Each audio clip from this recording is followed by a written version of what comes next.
बढ़िबा आमे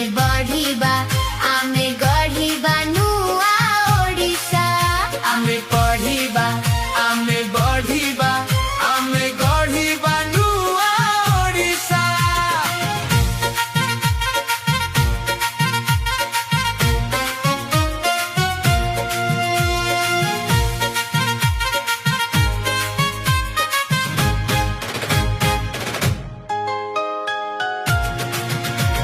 श्री गणेश सुमोरे आजे धरिलु आमे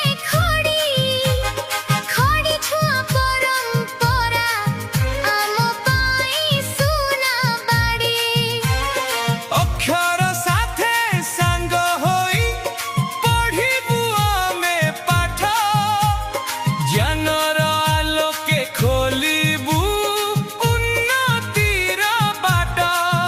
माँ सरस्वती को आशीष ने सभिए हेबा दीक्षा सुना पिला परी गढ़ी हेबा आमे एई त आमो शिक्षा। आमे बढ़िबा आमे गढ़िबा नु